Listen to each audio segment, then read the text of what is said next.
Hi, good morning, Collins. My name is Mihiraa. Let's start the warm-up session. What is your career goal after reaching your dream destination? Right now, I do not have any clear management goals. I am very interested in learning about management and leadership and would be interested in any committees that I could participate in and learn. I have lots of ideas and would love to be in a brainstorming group, and I am very interested in the management dynamics of the organization. I feel that I need to join leadership groups to learn and meet new people. What are the qualities that a nurse should possess? Of course, a nurse should possess a variety of qualities. First of all, she should possess excellent communication skills, which help them not only to gather clinical data, but also to maintain an effective relationship with other team members. Secondly, problem-solving and critical thinking skills are essential for nurses to deal with emergencies and difficult situations. Other qualities such as punctuality, dedication, honesty, and competency are also pivotal for nurses. What are the pieces of advice for the upcoming nurses? As a nurse, I can give a bunch of advice to upcoming nurses. Firstly, I advise them to love their profession. If anyone loves their profession, they can carry out their responsibilities in an efficient manner without complaints. Apart from that, I advise them to be dedicated to their profession and maintain professional standards. These are essential because a nurse should abide by nursing ethics on any grounds. These are a few pieces of advice that I would like to give to future nurses. Describe your typical working day. My day starts with prayer. After completing my daily routines, I reach my workstation by 7:30. Before taking the handover, I complete my inventories and update the crash cart medication and dressing trolley. After receiving the handover, I interact with my patients to identify their health needs. Based on my assessment plan, a nursing care plan, and provide quality care for my patients. Afterward, I assist the physician in his work and carry out necessary clinical orders. Meanwhile, I find some time to interact with my colleagues and maintain a good rapport with them. My duty ends by 3:30 after I give a handover to the next scheduled staff members. Do you think nurses should attend continuous nursing education? Yes, I do. The continuous nursing education program helps nurses to update themselves with the current practices in their profession. Moreover, nowadays, it is mandatory to have specific hours of continuing nursing education to renew the nursing registration. Hence, continuous nursing education is very important for nurses.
Your preparation time is over. You can now start your role play. Good morning, Mihiraa. I'm Collins, one of the nurses on the ward. I've just come by to check on you and see how you're settling in. My main tasks this morning are to monitor your neurological status, check your blood pressure, and see how you're managing with swallowing, as these are very important things for us to keep a close eye on right now. So, to start, could you tell me, in your own words, how you are feeling today? I'm all right, I suppose. Just very tired, and my left arm feels so heavy.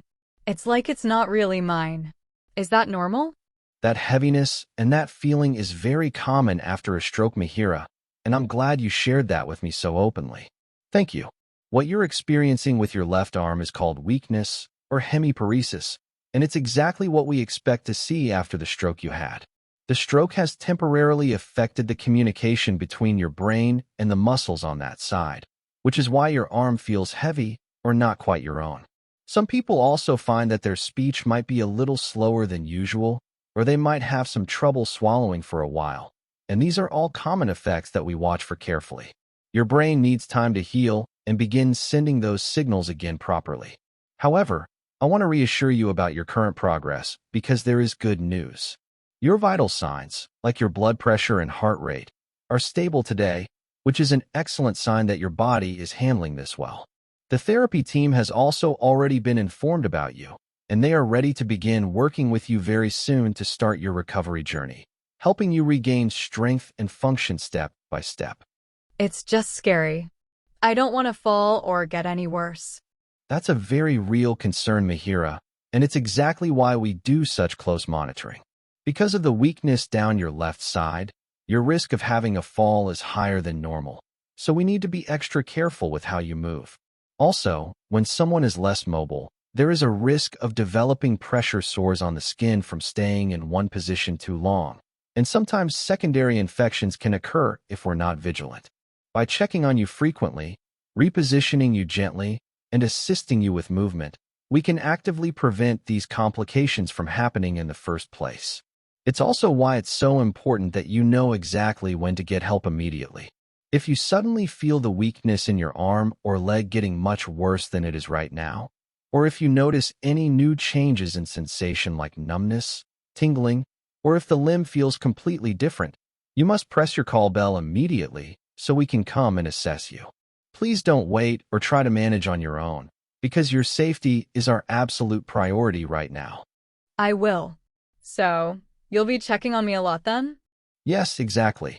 We need to frequently check on your mobility and how you're functioning, and there are a few important reasons for this.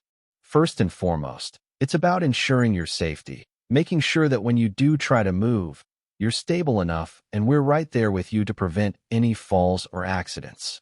At the same time, these regular checks allow us to monitor your recovery very closely, so we can celebrate even the smallest improvements, like a little more movement in your arm or being able to sit up for longer. It also helps us detect any early signs of deterioration. So if something isn't progressing as expected, we can adjust your care right away. This close monitoring also gives the therapy team, the physiotherapists and occupational therapists, the information they need to set the most appropriate goals for you. For example, they might start with very small mobility targets, like learning to roll in bed or move from lying to sitting. As you progress, they'll work with you on daily living activities, such as practicing how to get dressed or use utensils, so you can gradually regain as much independence as possible in your daily routine. It sounds like there's a long road ahead. What happens after I leave the hospital? That's a very important question, and it's good to think about the future. Mihiraa, before we even talk about discharge, our first step is to stabilize your condition, which we are doing. Then, you will have intensive physiotherapy and occupational therapy while you're here. Once you've progressed, we will outline the steps before discharge. This might involve looking at home modifications, like grab rails, to make sure your environment is safe for you to return to. But all of that is a team decision that we will make together as you get stronger. Do you have any concerns or questions? And after that? Will the therapy just stop? No, not at all. Recovery is an ongoing process, so we will also discuss the long-term rehabilitation plan with you and your family.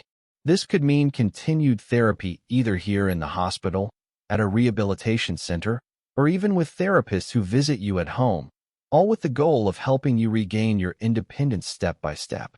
Mihiraa, we can also connect you with community services like support groups or home care assistance, so you always have people around who understand what you're going through. I really want to reiterate that recovery is not only possible, but there is a huge amount of support available for you and your family throughout this entire journey.